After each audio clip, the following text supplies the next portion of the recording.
bisika nyonso ezala na se ya mali ezala wapi bakangelanga ipona musala na yo bimisa ngai nazomona deja osopima deja na kati ya prison chole tukuna tafuta ndero oyo biso tozoluka nani kotege vita ya nani aza sima ya bitumba na yo nani mwenye alianza vita ya nani oyo bandaki bitumba na yo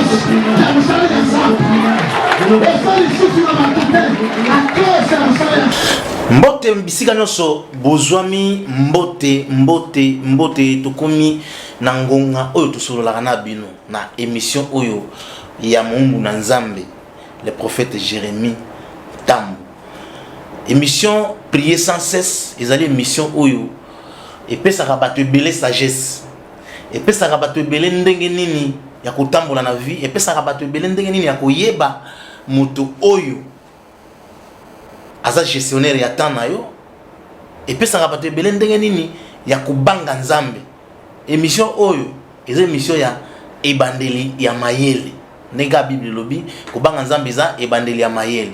Alors lelo toyambi Moumbu na Nzambe na teme ya sika mbote Moumbu na Nzambe bote papa Bertin bote na balandi nyonso bazolanda biso Nzambe na lola pambola bino. Teme ya sika lelo ezali importance ya don spirituel. Moumbu na Nzambe Nzamba apesi révélation ya kolobela importance ya don spirituel. Moumbu na Nzambe elingi koloba nini don spirituel wana?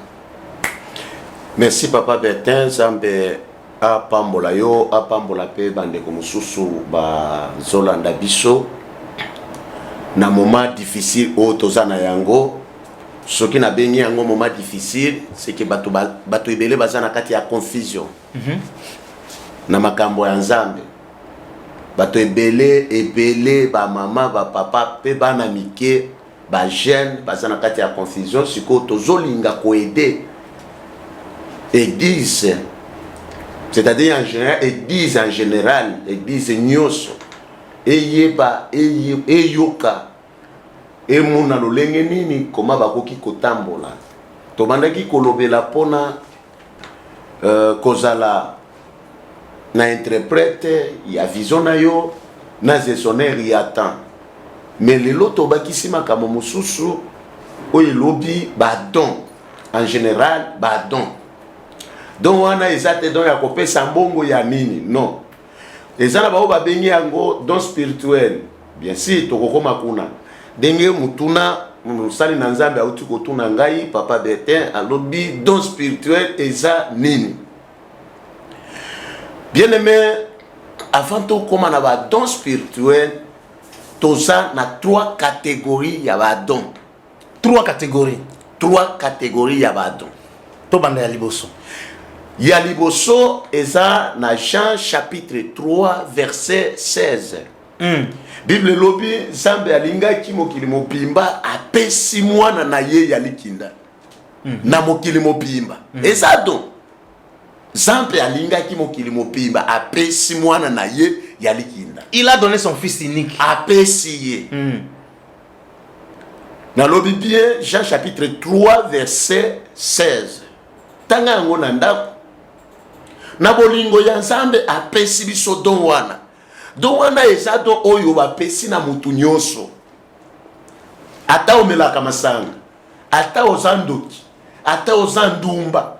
Don wana ya Yesu Kristo eza don ya mutu nyonso.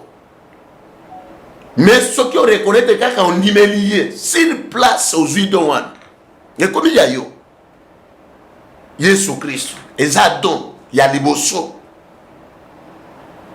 Est-ce que aussi oyamba Yesu Kristo? Soki oyamba Yesu koza déjà na don moko ya Yesu Kristo kati na yo. C'est que Yesu wana bapesa ki eza don. Ya batu nyonso papa Bertin, même ya ndoki, ata mutu nini, eza don ya mutu nyonso Yesu Kristo. Bapa ye nyonso, bantu nyonso, don na bango wana Yesu Kristo. Wana première catégorie. Premier don yango wana. Yango wana. Donc mutu nyonso yamba Yesu azana don. Azana don. Ya mibale ezali don oyo babengi Saint-Esprit. Molimo mosantu. Molimo mosantu. Otangi yango na Jean chapitre 14. Yesu alobi il faut nakende. Soki ngai nakende na kotindi na bino molimo musantu. Et puis ce que tangi na Joël chapitre 2 verset 28. Bible lobi na kosopa molimo musantu likolo ya bana na ngai nyonso. Ba jeune ba ko prophétiser mais ba mikolo ba ko sala nini ba kolota bandoto. Pourquoi ba jeune ba ko prophétiser? Parce que bazana na makila ya chaud. Bakoki ko sala ba jeune prière. Mais ba mikolo bazana ba 70 ans, 80 ans, 90 ans, bazana makoki wana te. Bango bakomi ba faible. Il faut balala balota. Vous comprenez? Wana eza Saint-Esprit comme don.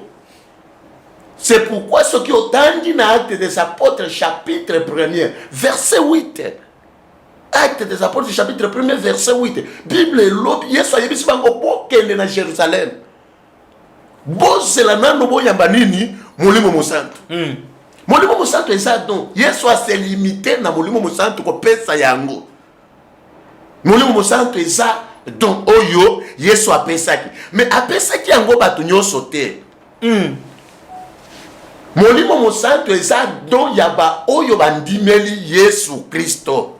Donc don ya liboso eza ya koyamba Yesu Kristo. Soko yambi Yesu nde don ya mibale wana ozwi yango. Eza te kaka na même jour wana oyambi ye ozwi yango. Wana eza ba enseignement ya lukuta papa. Nde ezotia batu na confusion. Papa Bertin. Oui. Au moment où Yesu azalaki na ba apôtre, bandimelaki yete. Bandimelaki. Azana bango pendant ce qui 3 ans, ce qui 2 ans et demi. Azana bango so travailler na bango. Basola na ye place moko. Mais comment ayebisa bango ke bokende kozela lisusu molimo musantu? Mais batu babana kolala na ye, kolia na ye, bazokende na ye bisika nyonso. C'est que bazalaki na yango te. Vous comprenez? Bazo travailler na puissance na ye moko. Baza protéger na nguya na ye, na mafuta na ye. Mais bandimeli ye. Comme don Nzambe apesi bango, baza la sauver na masumu. Mais pona koyamba molimo mosantu, mais Yesu a obligé bango bakende kozela. Actes des Apôtres chapitre 1er verset 8. Nani ya ko contredire ngai? Vraiment. Azate. Wana eza ba révélation. Batu ebele basote ya balobi soki mutu ayambi Yesu kaka lelo directement ça na Saint-Esprit. Non, c'est faux et archi faux. Et ça le coûte. Na verset nini? Na chapitre nini? Parce que ba Petro batamboli na Yesu, balali na ye place moko, ba mati na ye na babai, basali nyonso na Yesu. Mais basana molimo mosantu te. Mais Yesu a obligé bango soki ngai na keyi bino bo mata bokende na Jérusalem bo c'est la molimo mosantu eya. Bakei kuna bavandi te 50e jour ekomi bazwi molimo mosantu. Nesiko bazwi molimo mosantu. Et puis Paul asana Ephésiens akuti bato bazo sambela Paul akuti bato bazo sambela atuni bango. Basalaki 12. Est-ce que bosi boyamba molimo mosantu? Nan toyokate. C'est que vous avez verset 1. Nan toyokate. Boza batise na nini? Obiso to sambela kaka pour na baptême ya Jean. Oya yakobongo la motema kaka to yambaki kaka Yesu Kristo mais molimo mosantu to yebi yango te bato basi bandimeli Yesu Kristo et puis basa ba intercesseur baso sambela makasi même nano ba yokate molimo mosantu basa na yango te mais il fallait pour atela bangoma poko batondisama na molimo mosantu. Alléluia. Batondisama na molimo mosantu. Papa, est-ce que vous comprenez? Oui, oui. Batu ebele o kaka ndenge na ndimeli Yesu boye déjà na sala molimo mosantu ya wapi? Molimo mosantu eza do ya kosakana na ngote.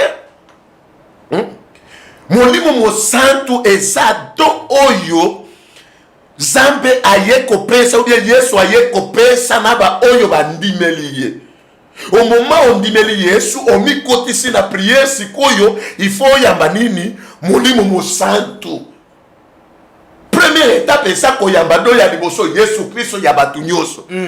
Après soki okoti na kati ya Yesu, okokuta kati na Yesu pe ba do wana ya Saint-Esprit. O ba bengi molimo mosantu wana ekoti kati na yo. na ba prière otondisami soki otondisami wana direct ba Bible elobi ba oyo bazokamba na molimo mosantu baza bana na Nzambe ya solo. Molimo mosantu ekozwa n'importe qui te kozwa batu oyo banimeli Yesu babite na makambo ya Nzambe bavandi na kati ya liloba ya Yesu Kristo nde bakozwa molimo mosantu. Papa soki molimo mosantu ezalaka facile kozwa yango pona nini bato bazokende kozwa bakisi batravailler na yango na église.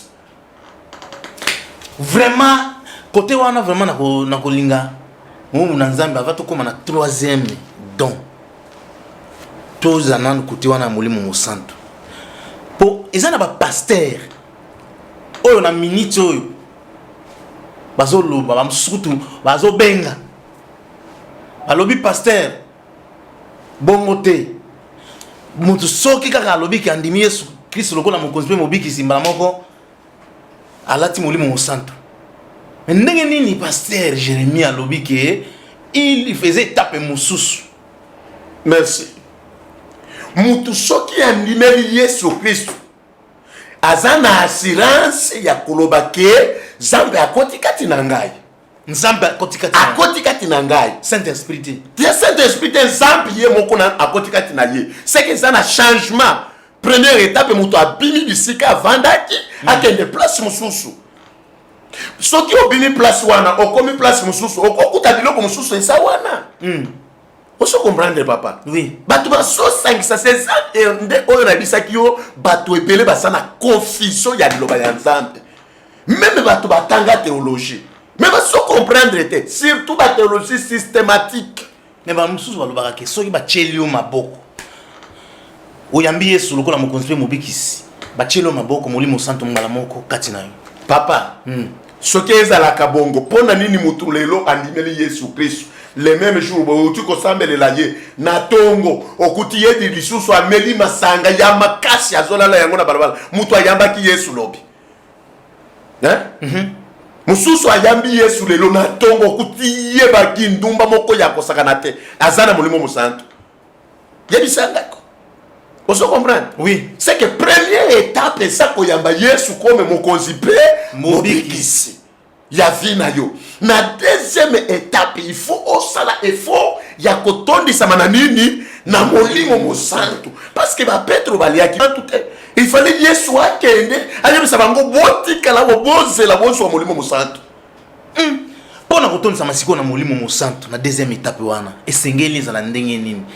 Est-ce que ils en a ba préalable?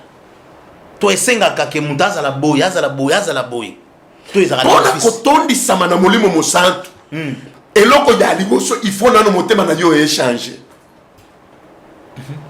parce qu'on dit même Yesu oui si ko deuxième étape motema na yo sala ni échanger o changer oui o bongo le motema oui ça va si ko il faut on mi côté ça ya mi ba il faut mi côté ça na nini na prière il faut ko kota na prière papa Bertin. Molimo mosantu bazuaka yango na nzela te. Molimo mosantu bazuaka yango na toilette te. Molimo mosantu bazuanga yango na moment ya nini ya prière. On se comprend? Oui. Molimo mosantu bazuaka yango na moment ya nini ya prière. Mais moi mon Nzambe. Eza na verset moko elobaka ki choses anciennes eleki. Toutes choses sont devenues nouvelles. Tant on a commis une nouvelle créature. À boire qui m'a camonné à sika. D'office même molimo santé ko yapika le même jour. Voilà.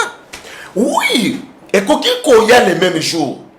Ndenge Nzambe akomone la motema na yo. Disposition à motema. Oui. On dit meli Yesu na ndenge nini. Vous comprenez? Oui. On dit meli Yesu na ndenge nini. Mon mosanto ko ya le même jour. Okoki ko joya yango même ata olali na chambre. Mais motema na yo wana ndezala nini disposé et pas yanan ya Nzambe. Motema na yo ezala disposé et pas ya Nzambe papa Bertin. Soki motema na yo ezala disposé te oyambi Yesu lelo. Papa tokosala na yo ata 30 ans ozwaka yango te. Combien de pasteurs bazana molimo mosantu te? Ba pasteur ba te ako. Papa. Combien? Pona nini basoke ndeko so batisi? Oh, pona nini basoke ndeko so batisi?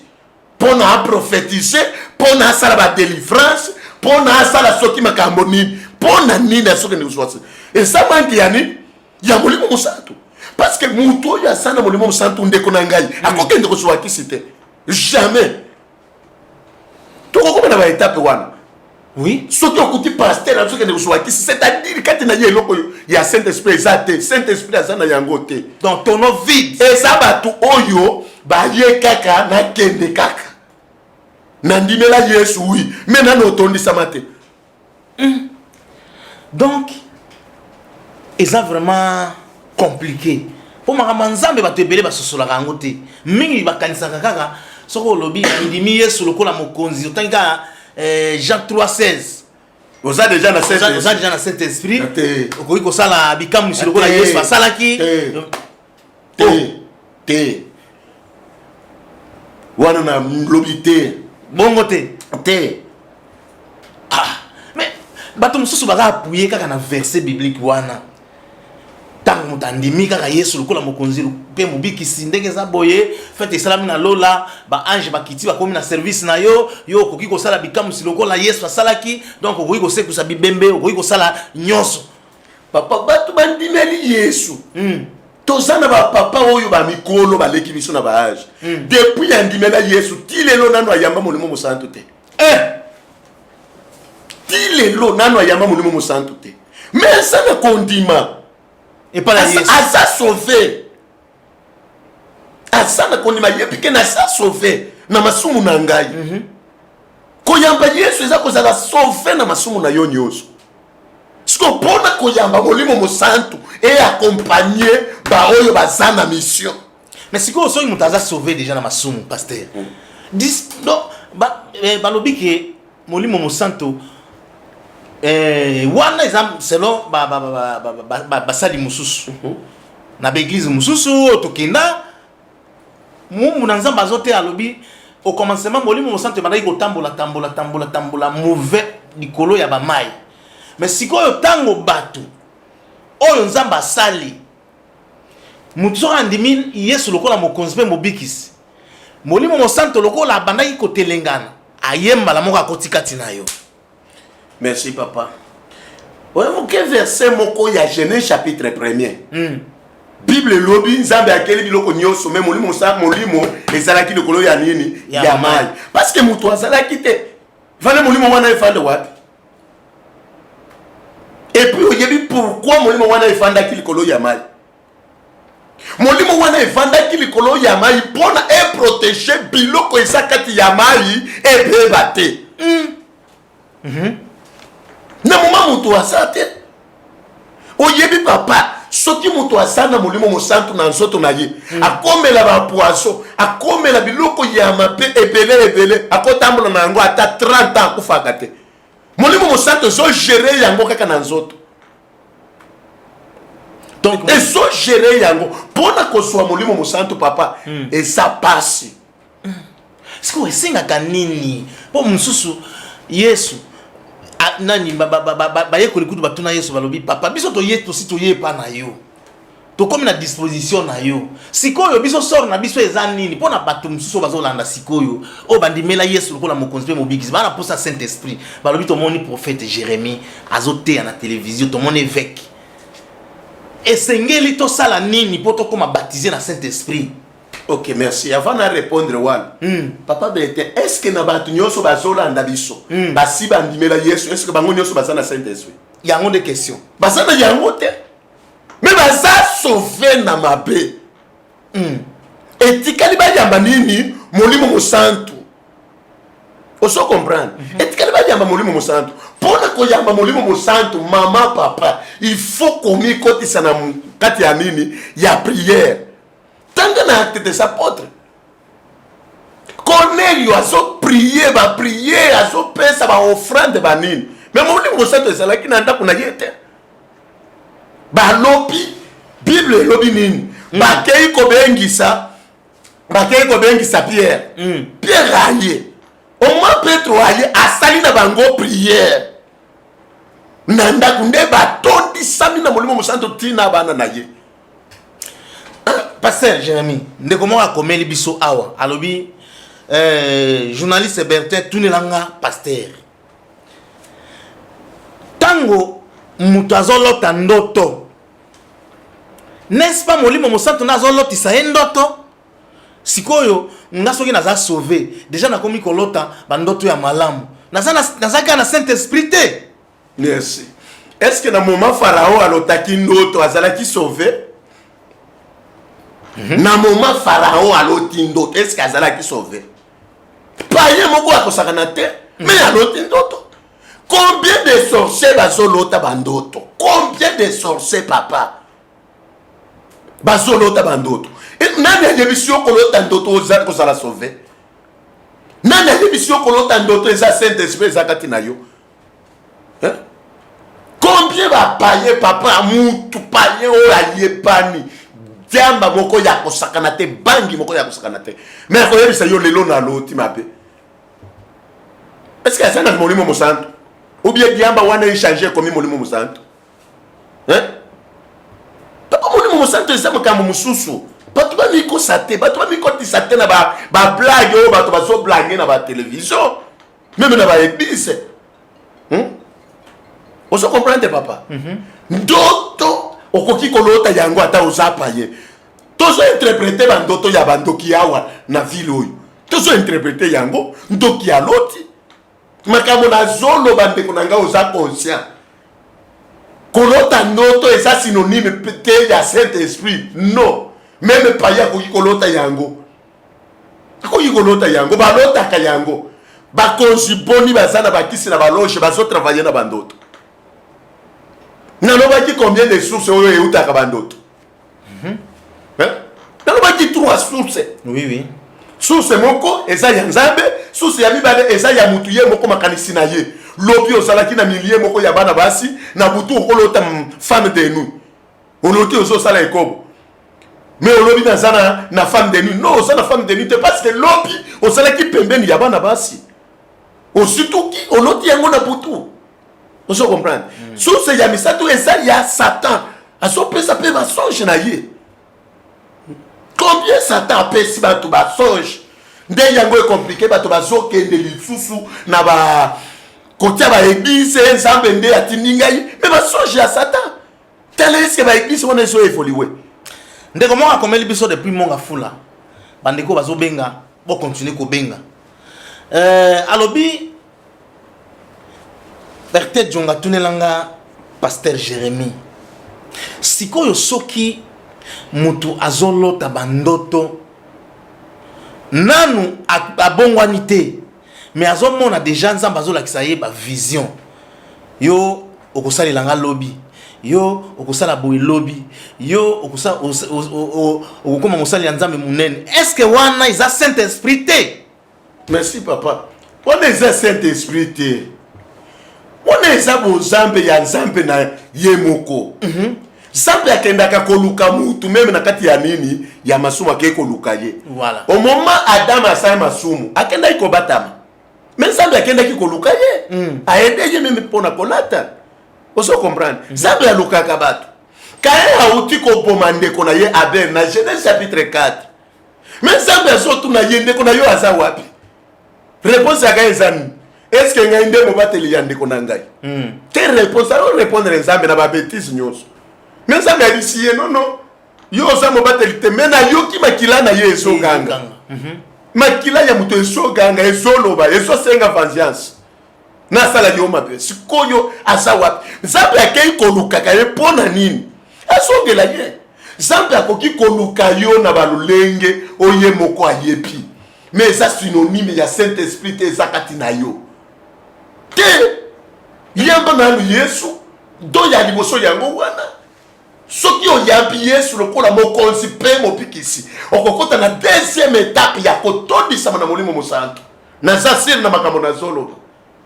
Okotondisama okokota na deuxième étape ya kotondisama na molimo mosantu.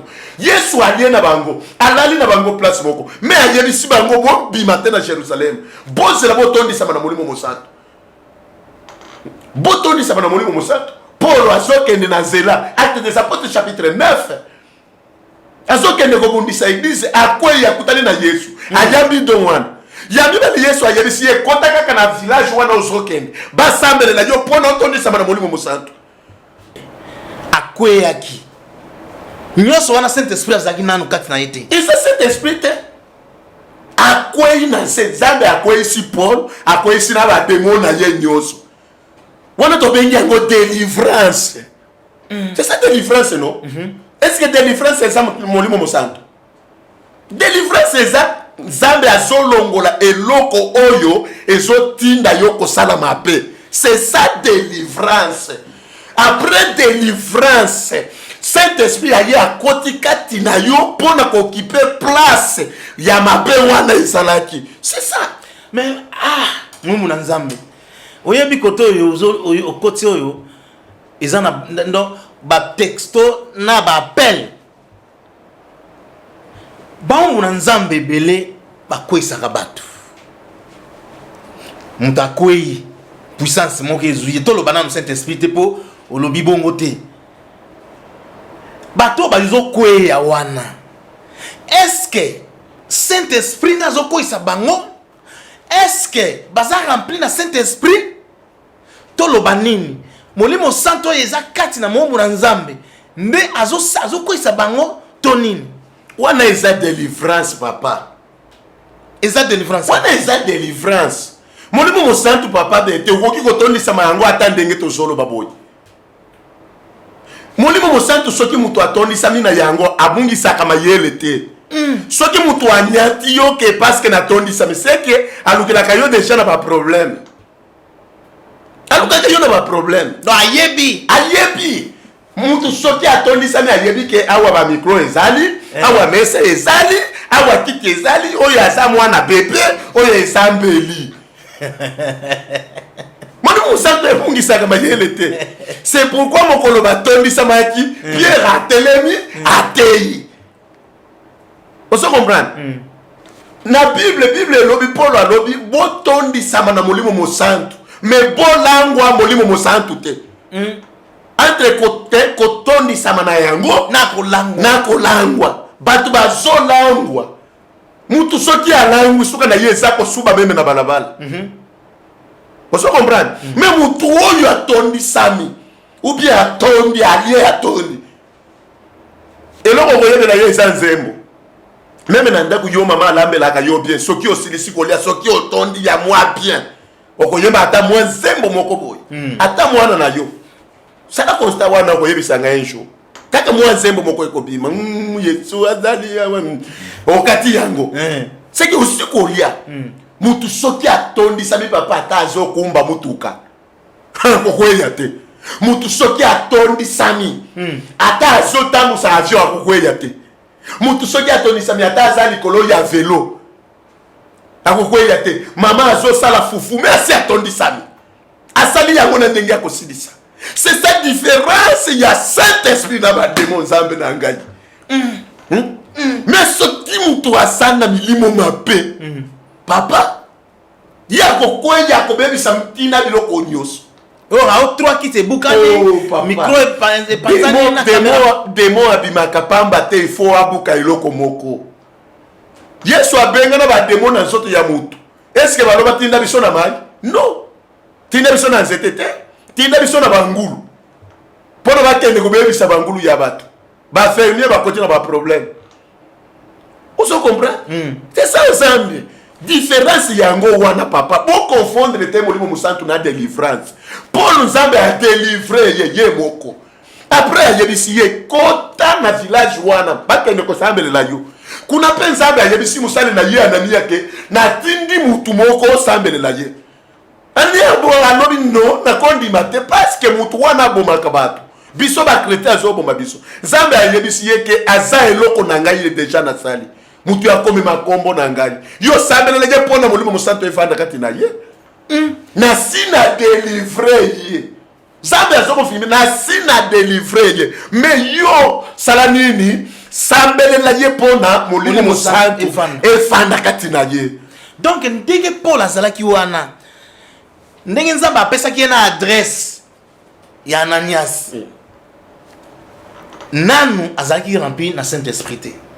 Tinenge Paul akei à se diriger par naïe après prière nde aye kozala rempli na Saint-Esprit. Donc tout ko lo baké Esprit Saint ezalaka transmissible. Oui. nalobi oui Paul atielaki bato maboko batondisami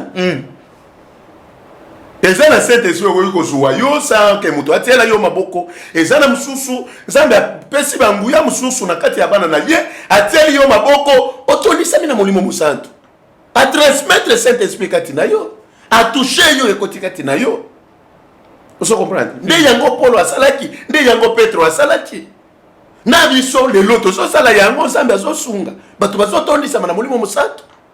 Mais confusion wana oyo bato mosusu balobaka ki soki mutu akwei seke Saint-Esprit alati Molimo Mosantu soki ndo ezalaka nde délivrance wana ezalaka délivrance eza Saint-Esprit te après mutu kozala délivre Saint-Esprit ekoti kati na ye alamuki sikoyo mutu ya sika na bato kati na ye. Donc aspect ya délivrance ya ngande ko préparer nzoto ya mutu pour très bien kolongola eloko eza na kati ya nzoto ya mutu soki eloko ya mabe ebimi Saint-Esprit akoti avandi na kimia parce que akovanda te bisika bosoto ezali Nzambe komisangisa te epuis oyoki kombo bazobenga Esprit Saint akomisangisa te avanda bisika moko eza bien te il faut d'abord adélivrer mutu wana nde avandi kati na ye aoccupe place kati na ye. Oso comprendre au moment où occupe place kati na ye esili yango Molimo yango Bible elobaka ke nzoto na biso ezali temple ya Saint-Esprit. Paul alobi yango nzoto na biso eza temple ya Saint-Esprit oyo akobebisa yango Nzambe pe akosala ni akobebisa ye na deux aspects mutu ye moko akoki kobebisa yango Nzambe pe abebisi ye pe bandoki pe bakoki kolite babebisa nzoto na yo Nzambe pe akosala nini akobebisa bango na deux aspects wana. Vous comprenez? C'est pourquoi ceux qui otondi sami na Molimo Mosantu muto ya tondi sami na Molimo Mosantu papa quelle que soit puissance ndenge koyela ye il faut sikoyo biso bakambi to enseigner bango comment gérer Saint-Esprit kati na yo, comment combattre la yango, comment kozala na Saint-Esprit eza calme na nzoto na yo ozala agité te papa ngai na yebi ba dega ya batu oyo batondisama na Molimo Mosantu na kutana na ba problème donc ba mutu supe bazala pe atondisami na Saint-Esprit mais créer ba dégâts asa agité ye moko ayebi ko se maîtriser te Bible lobi Molimo Mosantu ezo obéir na ba oba sana yango esprit ya ba prophète et obéir na ba prophète. C'est-à-dire quoi? Osana Molimo Mosantu il faut koyeba kosala nini ko maîtriser yango na nzoto na yo asa Nzambe akoti na nzoto mais yeba ko maîtriser Nzambe wana Nzambe akosala ba dégâts Nzambe akobuka biloko te non yeba ko maîtriser yango tala batu lelo bazosala na ba demo bakomi konyata bato na mabumu omona pasteur moko azonyata bato omona pasteur moko alalisi bato ya azoleka likolo na bango azonyata bango na basapato wana eza bademo meme yo ovandi wana wana bademo ezosala ndeko na ngai obeta makofi azobeta ye makofi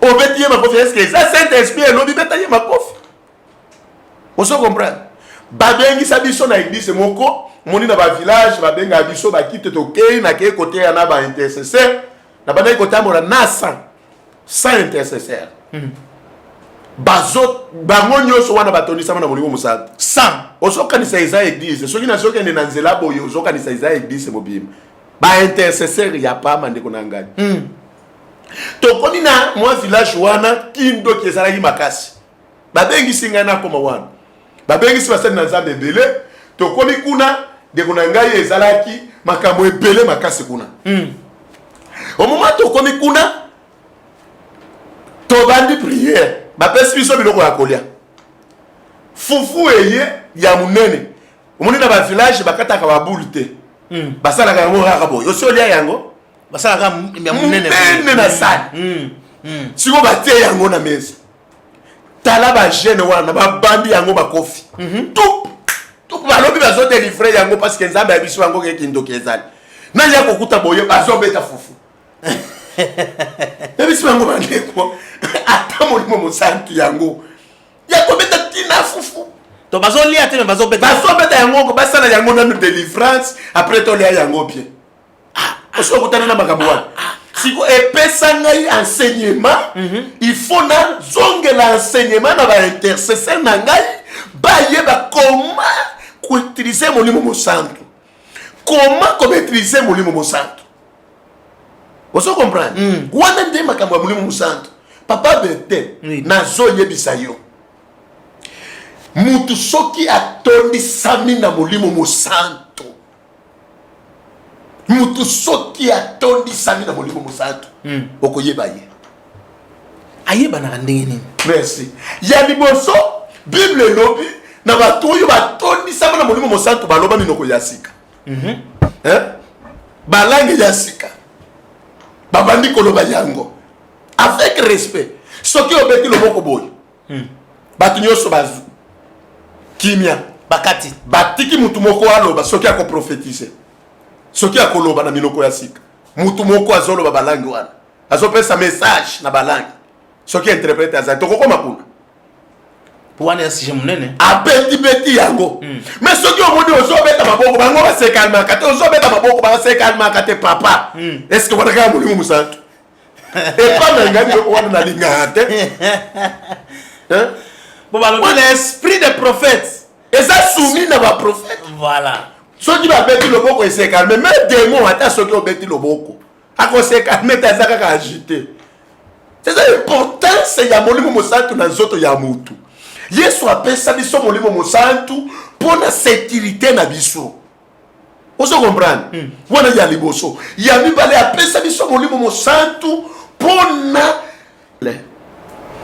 aide biso na évangile oui na ndenge nini très bien tokoteya te sans kotondisama na molimo mosantu nani akoyevele biso makambo alobi molimo mosantu akoyebisa bino makambo oyo ebombama oyo esi eleka na oyo ekoya liboso esa importance ya Saint-Esprit bisika tozokende oyeba deja ke bisika nazokende mwa ndenge moko ezali nzambe apesi biso molimo mosantu mpona toyeba kose communique na ye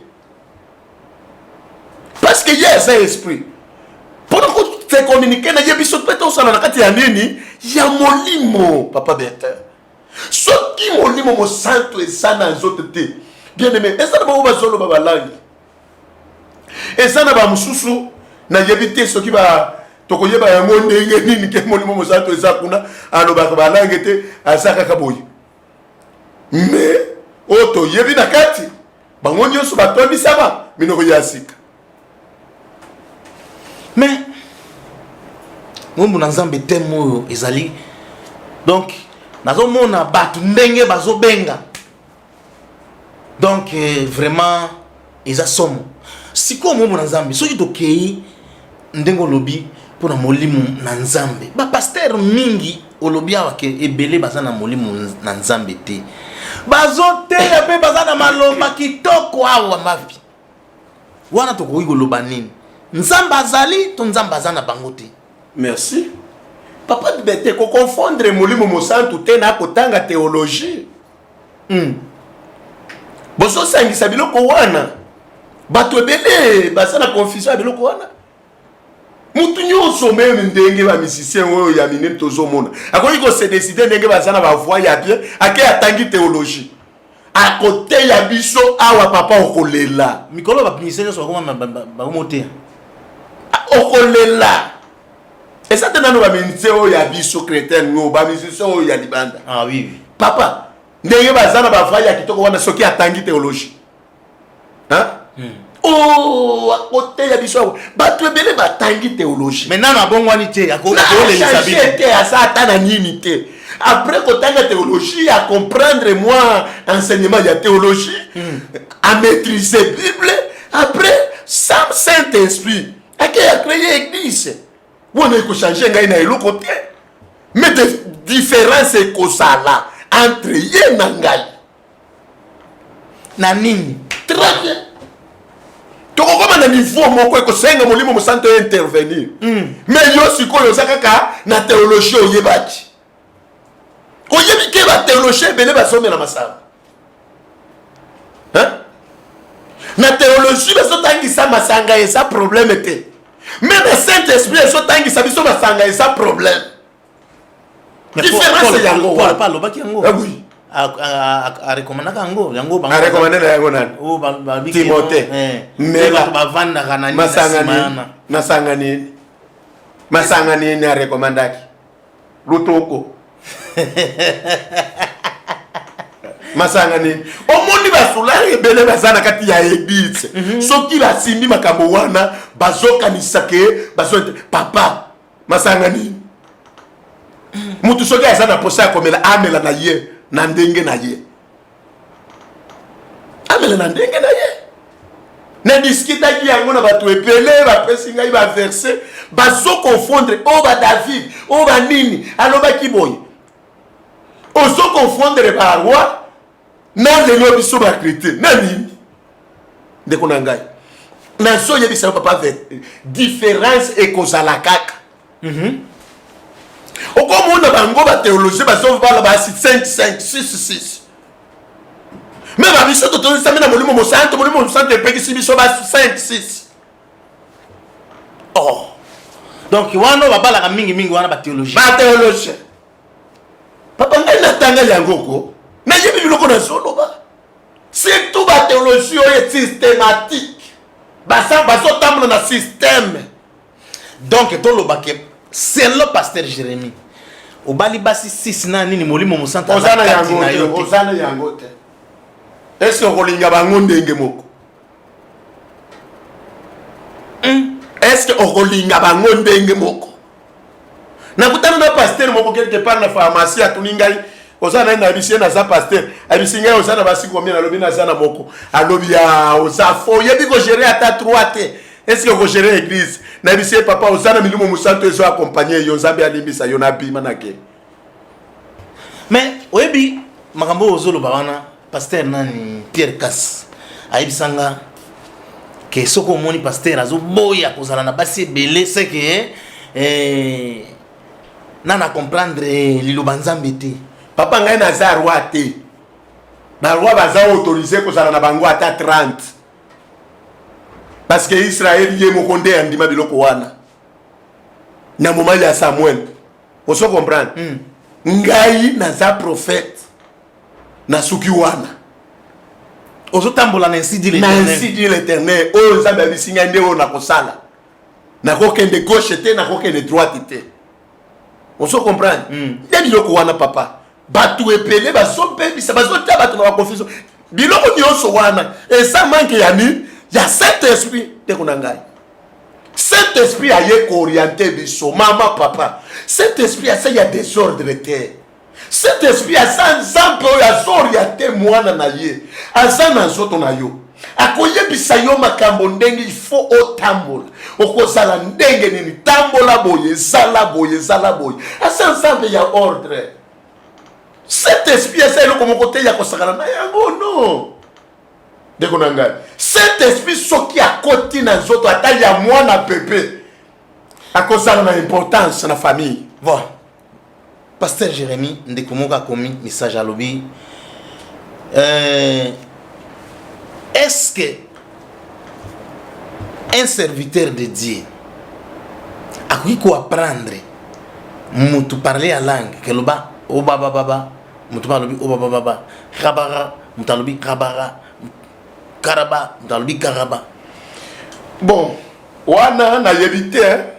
Atuni opa moni kamoni ndingo zolo. Wana na yebite depuis na ministère pastoral nano ekomelanga ite. Mais na yoka kayango na landa kayango.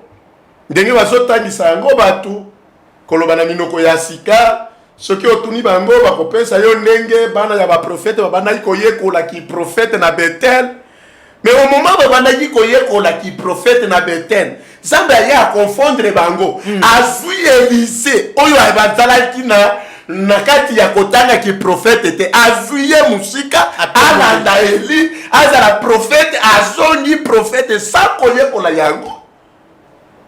Est-ce que Eli atangisaki Élisée koloba baba? Est-ce que Petro atangisaki bato koloye koloba baba? Est-ce que Paul atangisaki bato boye koloba baba? Bible lobi batela bango maboko. Soki okomi na niveau ya kotangisa mutu koloba langue ya sika, c'est que ça na puissance ya Saint-Esprit katina yote. Yo communiquer ya puissance atondisama aloba minoko ya sika, c'est fini. Voilà. Mosali na Nzambe. Bazo tuna lisusu mituna mususu awa balobi.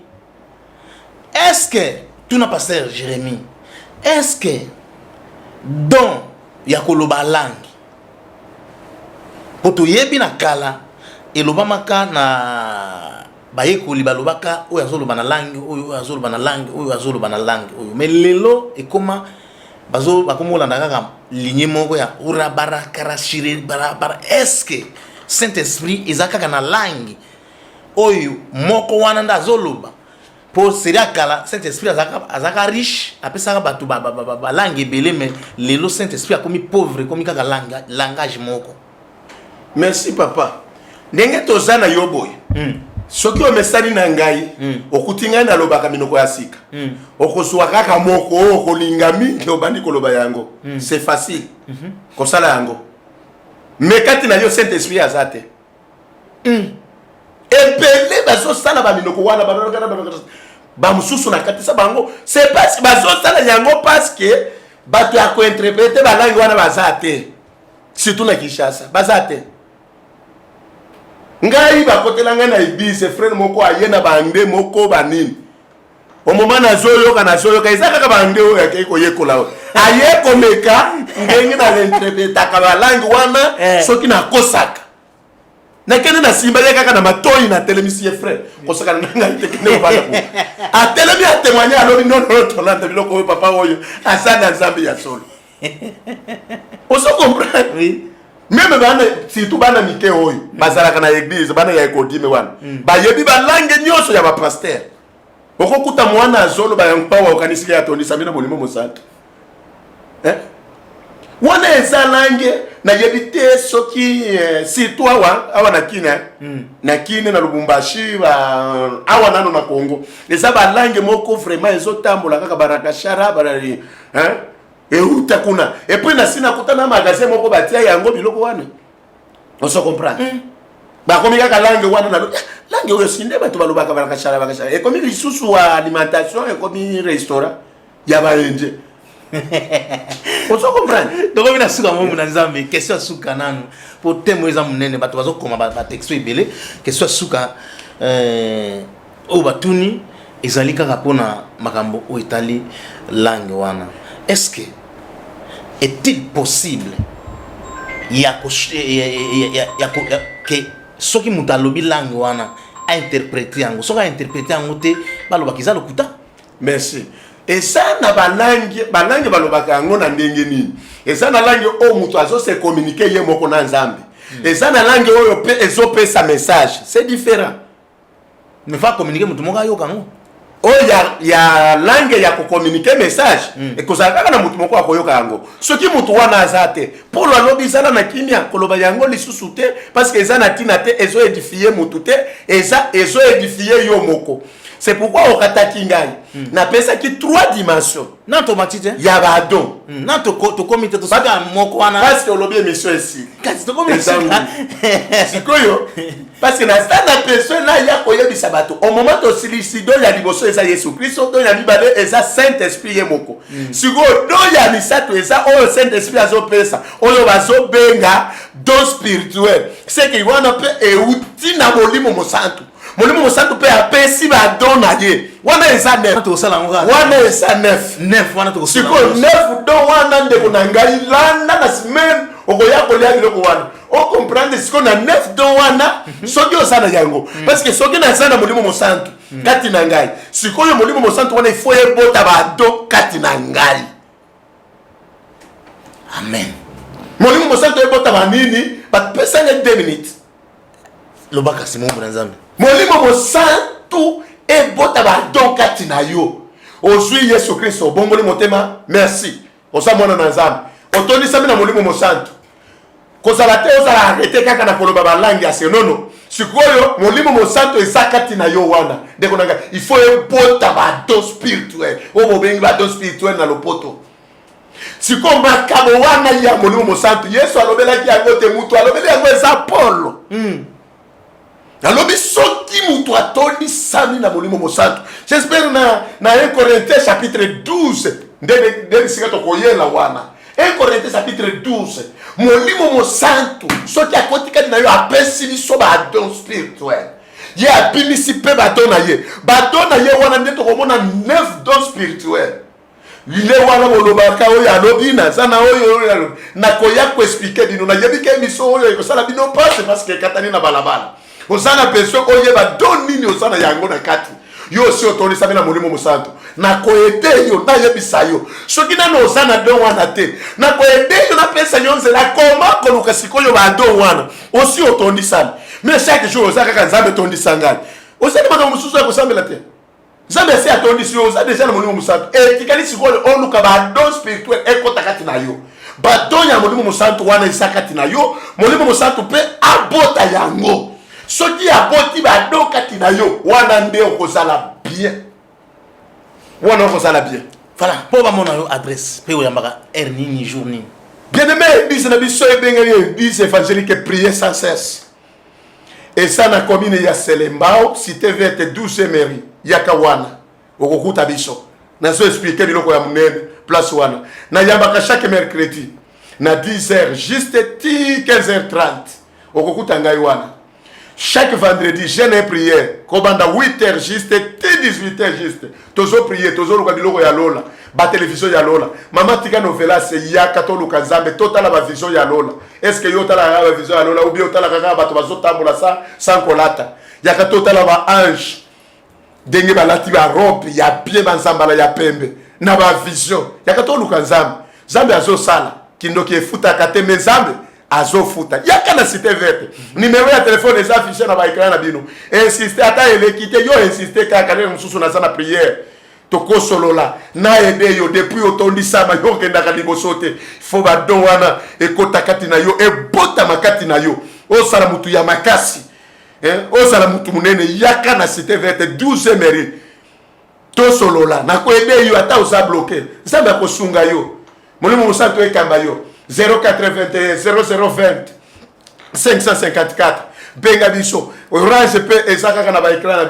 na bino wana benga ngai nakondima tokosolola nzambe asunga bino et puis na pamboli ba onyoso bazosunga biso pona émission oyo nzambe apambola bango sankobosana papa Jérôme bisika azali nzambe apambola ye pona musala munene azosala ko edengai nzambe apambola ye mama Rose na Canada nzambe apambola ye papa Ilunga na États-Unis nzambe apambola bino pona musala bozo sala bozo yeni sangai musala na nzambe kende liboso ozo ede biso vraiment nzambe apambola bino pona loboko bozo tia ngai momoni tozana misala munene tozana ba journaliste na makambo epele nyoso wana ezosenga pe ba moyen soki nzambe apamboli yo yo pe pambola musala oyo nzambe akobosana yo te au moment so pambola musala oyo pona tobimisa maloba oyo le mususu bokomona ngai na lekite e mususu na za bloqué quelque part nazo luka nzambe asunga bo pambola musala oyo biso pe tobimisa oyo ezakati na biso